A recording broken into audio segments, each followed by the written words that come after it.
Yes, we're back with brand new Assassin's Creed Shadows gameplay and info. I want to read through the article, of course, on the main channel. I will have a more concise video running everything down. But yeah, the article just dropped. I want to read it for the first time with you. So let's get into it, and I will of course be showing the new footage here as well. So yeah, we know of course the game is coming out February 14th. They are excited to dig into gameplay details with us. Last time we broke down the stealth, and this week we're going to round up the fundamental principles of Shadow's combat system. The protagonist you're playing as and the weapon you're using dramatically alters combat. So read on to learn how Samurai Yasuke and Shinobi Naoe will clash with the enemy and take down their targets.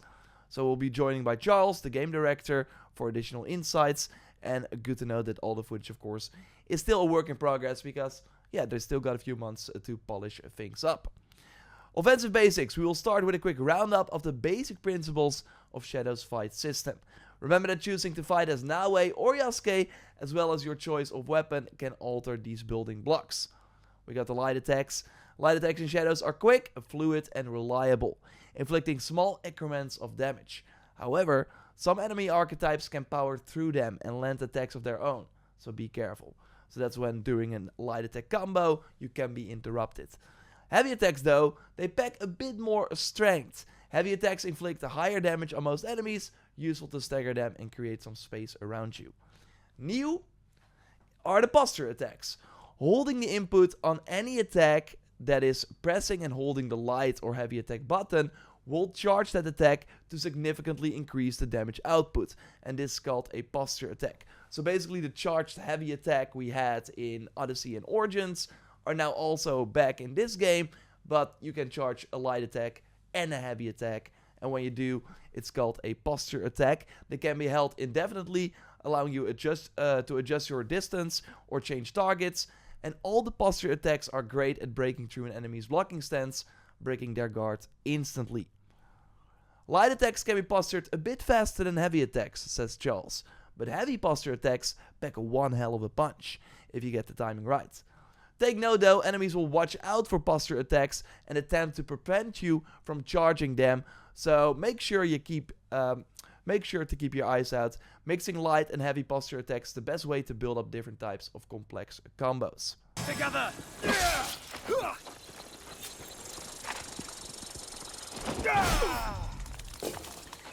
Work together! Okay, so here we see Yasuke fighting a samurai, holding that posture attack. That seems like a heavy posture attack, and that is where the kick comes from as well. So you first do the kick and, yeah, then the charge attack. That's pretty awesome. That's pretty awesome. And then you immediately remove the armor of the enemy, so the yellow bar, and then you deal just way more damage to them. Whoa. Oh. Yeah, that's awesome. And of course, if enemies does not have any armor, I don't think you need to do posture attacks. Obviously, I mean, you can, but it's not needed to break their armor because they don't have any. Vulnerable state. So under certain conditions, such as a perfect dodge, an enemy can be put in a vulnerable state. A short window in which they can be dealt devastating damage. This vulnerable state is the perfect opportunity to counterattack by unleashing a posture attack or an active ability for maximum damage. And I think we will see some active abilities here in a moment. Now let's first look at the defense basics though. There are a few different ways in which Naoe and Yasuke can defend themselves, some unique to each protagonist. Here's a quick roundup. We got the dodge that both Naoe and Yasuke can use, directional dodges to avoid incoming blows. Naoe's dodges are characterized by directional rolls, whereas Yasuke's are directional steps to keep his stature upright throughout. Though both characters are very reactive, Yasuke's second consecutive directional dodge step has a slight recovery period, which Naoe does not have. Parry and deflect. Both Yasuke and Naoe share similar mechanics under the parry-deflect umbrella, but the results vary slightly for each of them. Yasuke's parry mechanic happens on a straight line. When a parry is successful, the enemy bounces back, opening themselves to counterattacks. In short, Yasuke does not back down and does not concede terrain. Naoe's deflect mechanic requires similar timing but sees her pivot to either side of the enemy, deflecting their attack away from her. This changes the axis of combat and exposes the enemy's flanks, but it also means that Naoe opens herself up to surrounding enemies, pushing you to always stay alert.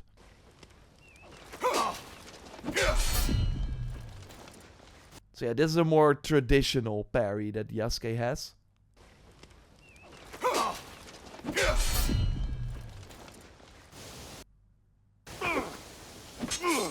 Yeah, while Naoe just steps to the side. Which is pretty good. Now she's like behind the enemy, but if like someone is standing here, then that's of course an issue. But yeah, now you can do a very powerful attack. Like, you can immediately probably remove the armor with a heavy posture attack. Well, with Naoe, it seems like, yeah, it's smart to just do some slashes now. That's pretty cool. Block. Unique to Yasuke. Block mechanics allow him to turtle up behind his weapon and withstand attacks, including incoming arrows or kunai. Except for unstoppable attacks, which are detailed below. Basically like the red glowing attacks, you would think, right? These subtle differences in attack and defense are really what makes the control of each character unique and adaptable to your ideal playstyle. So basically, with Yasuke, you can just hold a weapon, basically like blocking with a shield, but just holding your weapon, and then the game will automatically block and even remove incoming arrows. While with Naoe, you cannot do that, so you really have to pay attention and actually deflect at the right time, which makes Yasuke, of course, way better in combat fighting multiple enemies, giving you some time to relax. Skills and abilities. Skills and abilities can also be acquired and learned throughout your journey to further develop your combat repertoire. Some of these are active abilities that are triggered manually in combat to deal more damage. Some are combo variants or extensions. Others introduce new mechanics that require precise timing and new tactical approaches.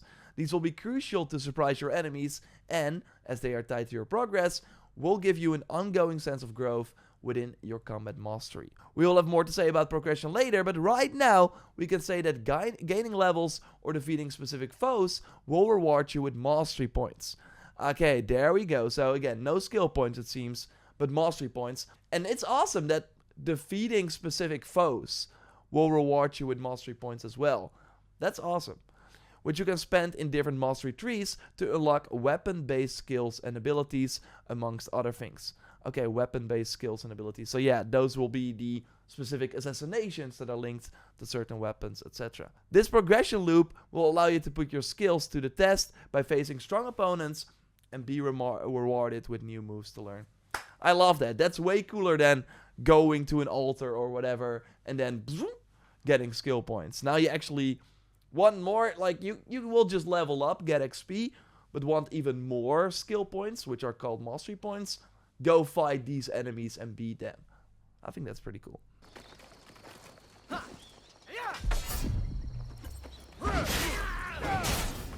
Okay, so this is pretty awesome. This is like one. So here we see the Naginata weapon, of course, like the sort of kind of spear weapon. Yeah, a specific ability that is linked to that is over here, and then he activates it. First does the nice parry, bomb, opens the enemy up. I think this is the vulnerable state, right? That is like glowing. And then he's like, okay, now I can probably hit these 3 enemies. Whoa. Boom. And he does that. Removing armor in the process as well. So yeah, this ability looks very powerful. And we see it only costs 1 adrenaline slot. So yeah, that's pretty powerful indeed.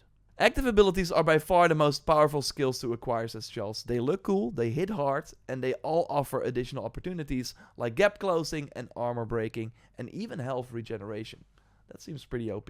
Players can also earn passive skills, which work in the background to make you more efficient and powerful in combat. These include a general adrenaline regeneration increase, basic health increase, time dilation for longer windows of opportunities, and more. Okay, we're going more in depth on the 2 protagonists. In essence, our core fight mechanics are the same for Yasuke and Naoe, says Charles. But as a samurai and shinobi, respectively, they each have their own weapon types and abilities that make them feel different from one another.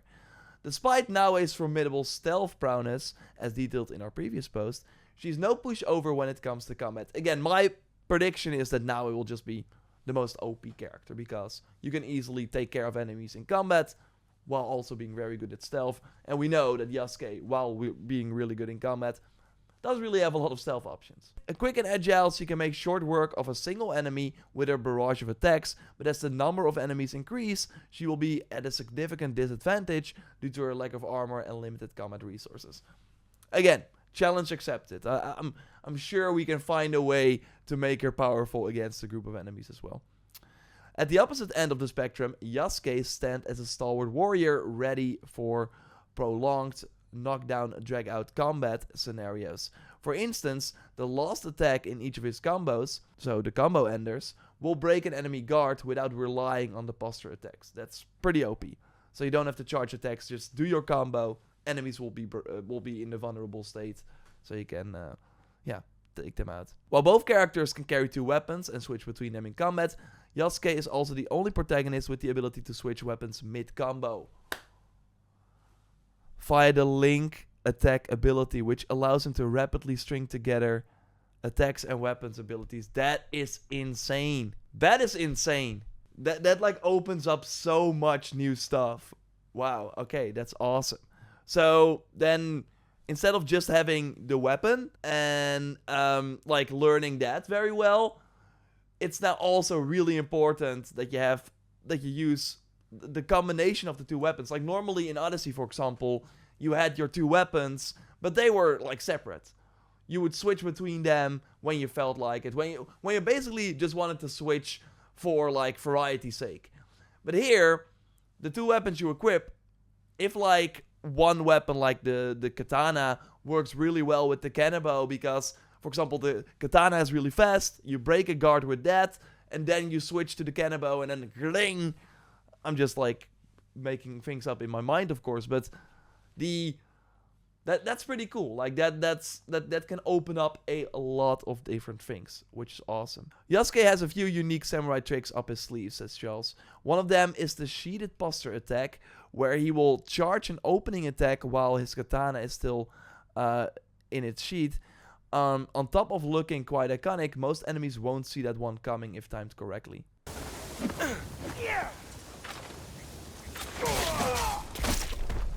Yeah, that seems pretty powerful. So basically, by doing that, the enemy is also like, oh, he's like removing his sword too. Brutal finisher, yeah, seems very, very powerful. And I love how we're finally seeing new outfits and armor sets for both Yasuke and Naoe in this footage. Love the shoulder plates here. And this is like a glow. Yeah, I think you kind of get a time, or you kind of get a like visual indication that the attack is ready. See, so bling. It's very short. Here, that's how you see it, and you hear it kind of as well. Bing. Awesome. Okay, let's talk weapons. Both protagonists have a unique selection of weapons available to them, which offers their own set of abilities, among other strengths. Naoe's weapons unlock unique strength opportunities, while Yasuke's offer a variety of strategies to be deployed in combat. Here's a look at each of their weapon types. Okay, so all the weapon types. Naoe, katana. Naoe's katana is well balanced and versatile. It offers a good balance of speed, damage output, and defense. Well-timed attacks can stagger enemies, opening windows for posture attacks. The katana unlocks the ability to assassinate enemies through Soji doors. Yeah, so again, every weapon also has an assassination link to them. And yeah, upgrading Naoe's katana lets you do that assassination through the Soji door. Let's take a look.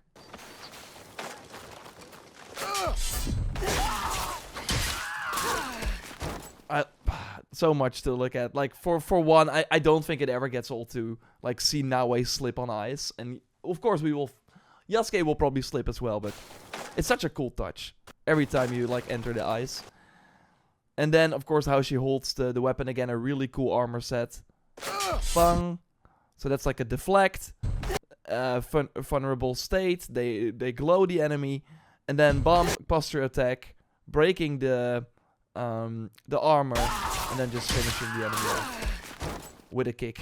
As well as like a finishing animation. That's awesome. And we see, of course, the 3 abilities, or the 2 abilities that she has with the weapon right here. And the kick is like an ability that she has as a character. But yeah, we're not doing any ability in this footage. Again, I think the graphics in particular here also look very awesome. We can like make it like 4K as well. Hair physics. I'm liking what I'm seeing. But she also, of course, has the Kusarigama. The fearsome Kusarigama is now his best option for crowd control. Again, she's not very good when fighting multiple enemies, but I think with the Kusarigama, just swinging it around, kind of like the flail in Valhalla, but obviously this one has a way bigger range. I think it's gonna be great. It's an extendable ball and chain, can reach enemies at a distance, and push back numerous enemies all at once. While its scythe is adept at giving a single enemy a very close shave. The Kusarigama unlocks the ability to rush assassinate enemies up to 10 meters away. That's the one we saw. Maybe Joyce, if you're watching this, you can put it over here, like the Ubisoft Forward footage, of course, jumping to an enemy. That's something you can do with the Kusarigama. Let's look at the new footage here. Again, like the range is insane. Hoppa! Boom, breaking all the stuff in the environment, of course, as well. And then finishing the guy off with a posture attack. Boom. That finisher's brutal. That finisher's brutal. But a lot to see here. Like, of course, first, like, keep the enemy away with the ball and chain. And then we see kind of the enemy do a unblockable attack in a moment here. See the red kick. So if you want to deflect that, that's of course not possible with Naoe. So you gotta dodge away. But then you can just... And then the blue attacks are like parryable or deflectable in the case of Naoe. So it's cool how you like switch between 2 weapons. But again, I think that this ball and chain just... If there's like an ability where you can just continuously do that, like that was insanely powerful in Valhalla, I think it will be here too. Again, I think Naoe in combat will still be very powerful. There is more though. Tento and Hidden Blade. Hidden Blade combat marks its return when combined with the Tento dagger. Yes! Combining rolling slashes and lightning fast steps, it is the ideal weapon for that strike and retreat, death by 1,000 cuts playstyle. The Tento and Hidden Blade combo unlocks the ability to perform the double assassination. Yeah. Yeah.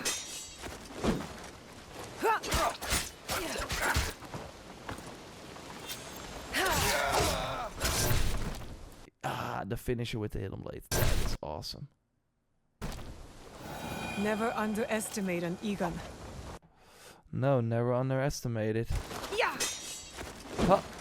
So, rats.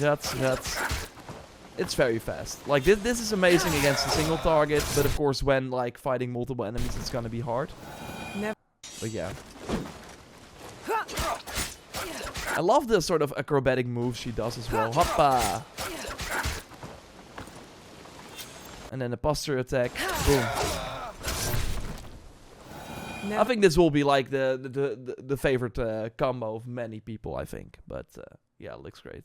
And we see like an ability here as well with like a Hidden Blade icon. Not sure if you can like see it. It's pretty interesting. So yeah, 3 weapon types for Naoe. That's not a lot. That's really not a lot. Like, we of course had way more weapon types in the previous games. But yeah, they're divided now between these characters. But yeah, both characters have the katana. So, I'm not sure. That's not a lot. But of course, what we saw in Valhalla is that they will be adding more weapon types over time. So, yeah, again, there seems to be way more depth with these weapon types. But still, 3 is not a lot. Because we will be playing this game for tens of hours. So if you only play one character, only being able to switch between 2 weapons, or like 3 weapons, obviously, like you can have 2 at a time. It's not a lot. Especially for Yasuke, because you will be fighting all the time. Let's see what they say about Yasuke. Long Katana, the legendary samurai weapon, skilled up to match Yasuke's size, is versatile and well balanced. Equally effective in attacks and defense. It is an excellent choice in a one-on-one duel or in the middle of a large skill skirmish.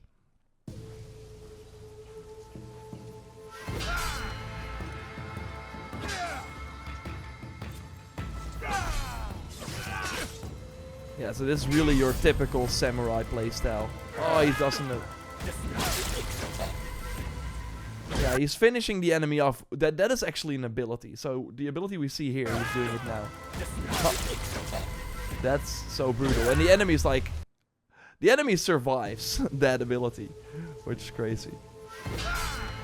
But yeah, we're still an RPG, of course. And it costs like 1 adrenaline. Oh wow, he like builds up the adrenaline pretty fast too.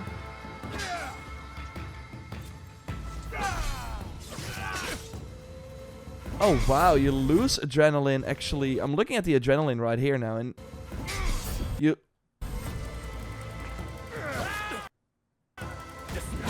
Oh no, yeah, so yeah, the ability costs 1 adrenaline slot. That seems to be the case for all the abilities we've seen so far. But yeah, he's like building up adrenaline here with this like attack, but then the moment the enemy blocks the attack, the adrenaline like goes down.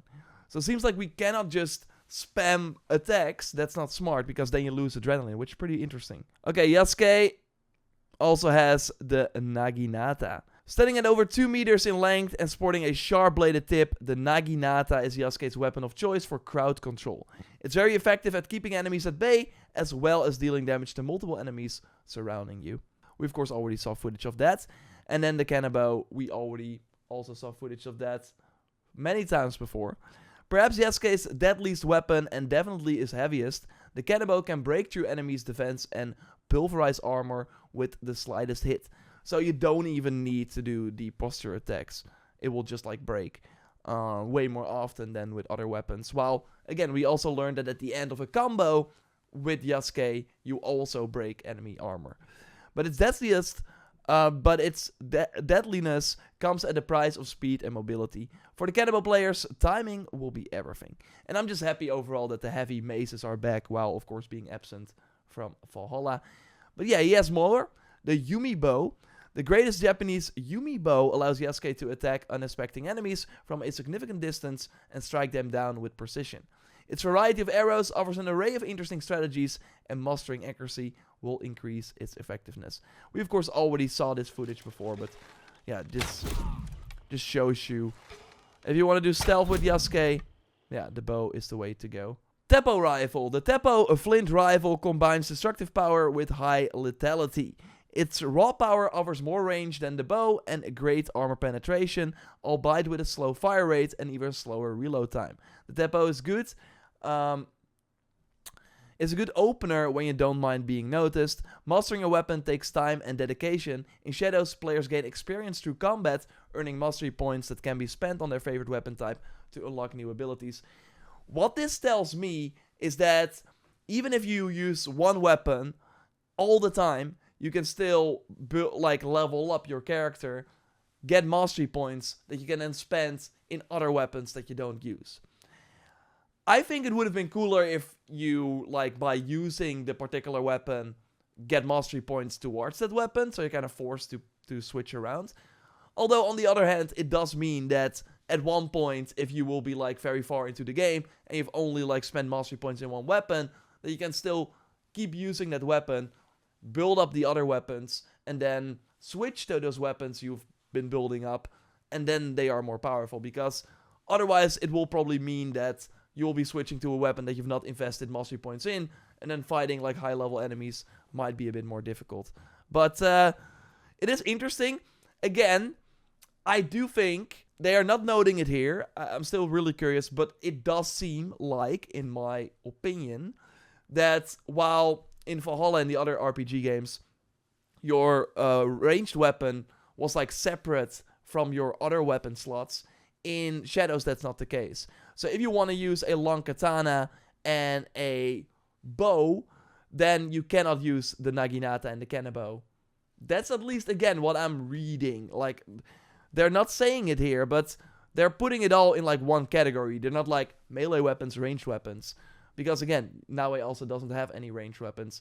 So that's gonna be interesting.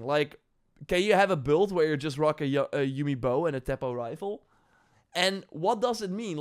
We of course learned that you can chain weapons together, chain weapon combos together. Does this mean that you can swing a Kanabo and then grab your rifle real quick and then do like a shotgun blast or something. Would be awesome if you could like combine melee and ranged weapons in one combo. Maybe I'm getting too much into the weeds and hoping for something that is not really there, but still, it is interesting. Okay, we're going any further, and of course, always let me know what you think in the comments. Know your enemy. As you progress and discover new locations in Japan, you will encounter stronger and tougher enemies, says Charles, each with new abilities and movesets that challenge different aspects of your fight mastery. I really once again hope like one of the pillars for Valhalla was having more enemies, right? We have the most amount of enemies in the game. I hope Shadows goes even like they have even more variety, because Valhalla had like 25, I think. That was still not enough after 100 hours or something, right? So it is cool though that there does seem to be some progress, that the further you get into the game, new enemies will actually show up, while in Origins and Odyssey, at one point you, like halfway through the game easily, you would have seen every enemy. You would have seen like the hardcore cultist enemies, the hardcore Spartan, and like there were not a lot of enemies in Odyssey. So it seems to be better here in Shadows, which is cool. Enemies in Shadows are numerous and varied, but for the simplicity's sake, we've categorized some of them under a few broad families. The Outlaws. The Outlaws are opportunists that prey on the weak, and for what little combat training they have, some make it up with unusual tactics. Be wary of their brutes, who can still be extremely deadly. Awesome. So these seem to be like the regular bandits, and I don't think these probably have armor. So they will be easily, the time to kill for them will probably be easier than some of the samurai enemies, obviously, and other soldiers. The Ashigura soldiers. Ashigura are the conscripts and volunteers forming the bulk of any clan's armies, carry basic weapons, and fight using conventional tactics. They tend to be more aggressive towards Naoe and more fearful. That's awesome, and are fearful of Yasuke. Small things like that. Again, we have to see it in action, but it does sound cool. The Ronin. Masterless samurai perpetually seeking their next meal. Most Ronin are in the employ of Naoe and Yasuke's enemies. They roam the roads and will attack on sight if they recognize you. Former samurai themselves, Ronin are well trained and their disheveled looks are deceiving. Awesome. So they seem to be like the roaming enemies from the previous games, but seems like there's not like a system around it or something. But yeah, there will be enemies roaming the roads, which I always like. Maybe they will also like come to the aid of enemies when the alarm sounds. We will have to wait and see. Okay, the samurai.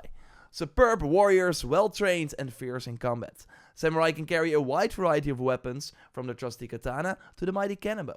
They also wear an impressive selection of armor sets, including some very high level endgame sets, and employ a surprising number of attacks and counterattacks in fights.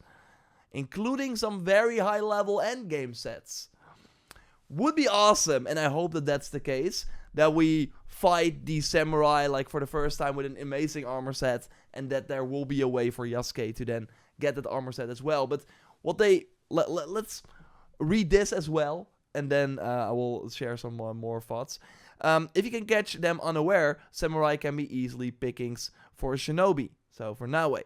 But as soon as they know a threat might be lurking nearby, their vigilance and battlefield awareness makes them a formidable foe. So yeah, again, like stealth is really important, where you can like easily take them out if they don't know you are in the area. If you get spotted once though, and even if you then return to the shadows again, they will be very, very alert, and whistling and other tactics won't work on them anymore. So yeah, it's pretty brutal. If you get spotted once, the samurai will be very hard. And of course, with Yasuke, you're just... I'm curious if you can, like... Probably because they have a helmet, you cannot, like, one-shot them with your bow. But yeah, they should have fun fights. But yeah, overall, they really seem to, like, can carry a wide variety of weapons. That tells me that they just made this sort of brute-type enemy, and are giving... like weapons and armor sets that Yasuke can use as well. So even though they only made one type of enemy, like this soldier, because they give them like a variety of weapons, kind of similar to the mercenaries from Odyssey, right? They had like a few body types, but because they were switching weapons and abilities that we in Odyssey as Cassandra and Alexios could use as well, the fights were constantly different. So it seems like they will do that for the Samurai as well. Okay. But there's more. The Samurai Daisho. An offshoot of the Samurai family, Daisho are enemy types that can only be found in military castles. They have a unique fighting styles that make a mix of a lot of techniques, and they are a stiff combat challenge all by themselves, let alone when surrounded by other samurai. Samurai Daisho are the getaway to some of the best loots in the game though, so they are worth the time and effort. Awesome. So, I'm just like loving what I'm reading. It really seems that you can ignore these enemies, but you don't want to, because you will be missing out on gear. Like, again, they might give you mastery points as well, as we already talked about. So, that was just not really the case in the previous games. Where, sure, like because of the random loot, you could always get, like, loot from a mercenary or something. But, yeah, it was random. So, some enemies, of course, had unique loot if they were, like, a weekly mercenary in Odyssey. But now it really seems like, again, maybe it is really that you see this awesome samurai with this cool armor set, take it out and you get the armor set. I hope that that's the case. And maybe you encounter them in a military camp, you just have an objective there and you're like, okay, I cannot fight this samurai yet, I will come back later when I'm stronger, and then get the reward. But I think getting loot like that is way cooler than finding it in a chest like in Valhalla, where there were, of course, some enemies that gave loot, but not a lot. And it seems like Shadows will have way more of that, which is awesome. Guardians. An elite group of badass samurai. Guardians are used as reinforcements when the alarm is raised. Okay. In any given province. With their unmistakable wide manes and face masks, Guardians aim to strike in fear in their opponents and offer some of the most difficult combat you will find in Shadows. Okay, so these are the mercenaries, the freaking zealots from Valhalla, right? Yeah, we've seen them in all the games. Of course, you had the Felaki bosses in Origins. But yeah, I love these fights. And I'm curious if it's like an unlimited amount of Guardians, or just like in Origins and in Valhalla, they, like, once you take them out, they're like off the order board. And yeah, then they will just not be in the world. I hope they are unlimited though. Like, I don't want to have an empty world where if I raise the alarm, nobody comes because I've already taken them out. So I love that they are back. Let's continue. Study their tactics. Recognizing the pattern and tactics of your enemy will ensure you gain the upper hand in any situation. Here's a brief look at some of the mechanics and challenges you will face in Shadows. Flurry attacks. Flurry attacks are marked by a distinctive blue glint on the enemy's weapon. Okay. They are a short succession of attacks that won't stop even if you successfully block, parry, deflect, or dodge them. The next blow in the series will come at you no matter what. Interesting, so that's new. That's the blue glow that we saw with Naoe. Advanced players may attempt to parry deflect each successive blow to trigger the enemy's vulnerable state, but parrying deflecting only the last attack won't be enough. You need to deal with the entire sequence to put your enemy on the back foot. Sekiro style, it's like a rhythm game. Cling, cling, cling, cling, cling. Awesome. Unstoppable attacks. Unstoppable attacks are marked by a distinctive red glint on the enemy's weapon. They are hard-hitting, highly kinetic attacks that should ideally be dodged. Blocking, parrying, or deflecting an unstoppable attack will diffuse much of his energy, but it will break your character's guard and leave you open to follow-up attacks. So you can actually block them, but that's not smart. I don't know why you would. Like, dodging seems always like the better option for these. Advanced players may want to fine-tune their dodge timing, because a perfect dodge against an unstoppable attack will trigger the enemy's vulnerable state. Watch some of these attacks in action. Yeah, so boom, boom, 3 attacks, and then, oh, I love this armor set, by the way, with the red touches. So yeah, there is some, like, it's like, ding, ding, ding. It's not like, there is some rhythm to it. Ding, ding, and then the third attack takes a bit longer to hit. Yeah, and then the enemy is, like, glowing, and then you know, okay, I can do some attacks. It would of course been smarter to do like a charged like posture attack. Okay, Naoe has a new ability here that we have not seen before. It's like a hourglass. Okay, and then the unblockable attacks. Again, you can block them. Not smart. Dodging seems better.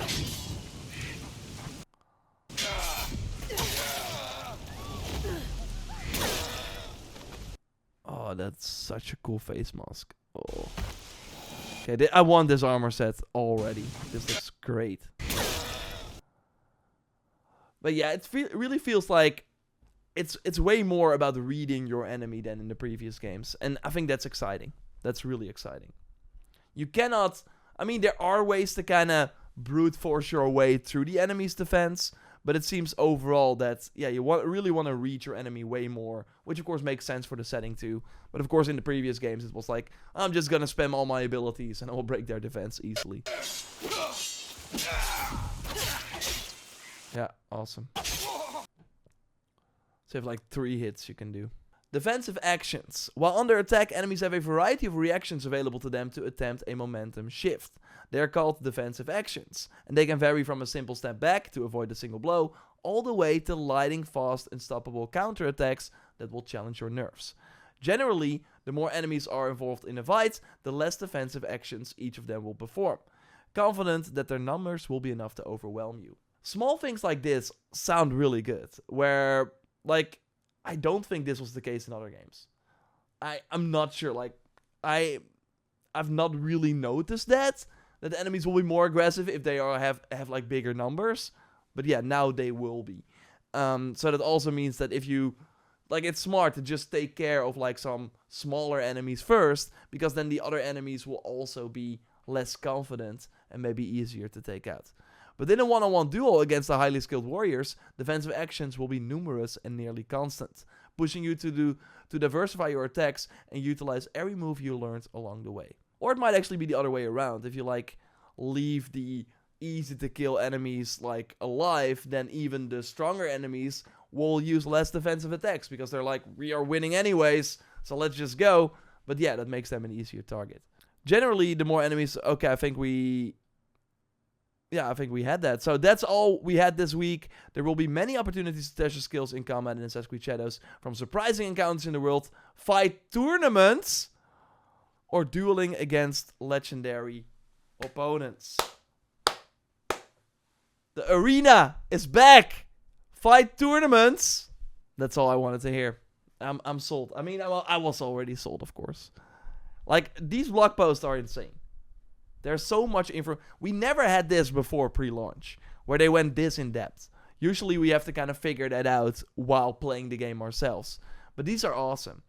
And like, when I hopefully finally get to play the game before release and share my thoughts and gameplay and stuff like with you, I already will be going in with way more knowledge about the combat than I normally would when I would get the consoles for the first time. So this is awesome. Of course, subscribe to this channel and the main channel for way more videos. I will have a concise, like, smaller video up going over more thoughts and other news, of course. So look forward to that. Check out my previous video going over the stealth article if you are curious by clicking on the screen. Leave a like, that would help me out. Let me know your thoughts, and I will speak to you very soon. Goodbye.